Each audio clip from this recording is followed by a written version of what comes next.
রণকৌশল বৈঠকে বৃহস্পতিবার জরুরি আলোচনায় বসে পদ্ম শিবির। সন্ধ্যা ৬টা নাগাদ সল্টলেকের বিজেপি কার্যালয়ে এই বৈঠক হয়। বিজেপি সূত্রে খবর, ৪ জন কেন্দ্রীয় মন্ত্রী সুভাষ সরকার, নিশীথ প্রামাণিক, জন বার্লা, শান্তনু ঠাকুর রাতে এই বৈঠকে উপস্থিত ছিলেন। বিরোধী দলনেতা শুভেন্দু অধিকারীরাও এই বৈঠকে উপস্থিত ছিলেন বলেই বিজেপি সূত্রে খবর।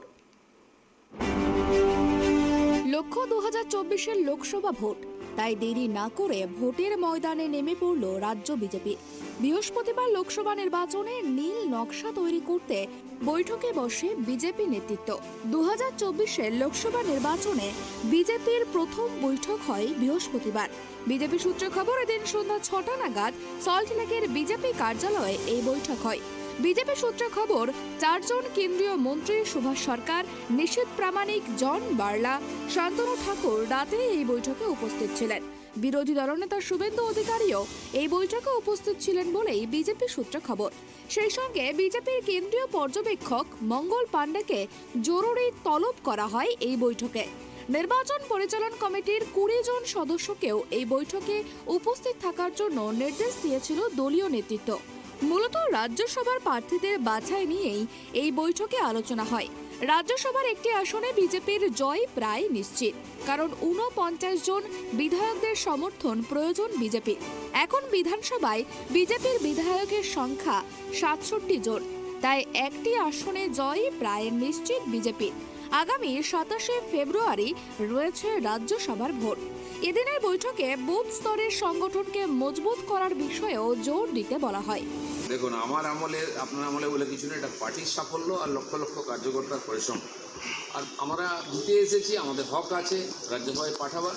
পার্টি এনে চর্চা করছে, নিশ্চয়ই যোগ্য ব্যক্তি এখান থেকে যাবেন, যিনি এখানকার আওয়াজ তুলে ধরবেন। একসময় 2 জন রাজ্যসভা সদস্য আমরা এখান থেকে পাঠিয়েছিলাম।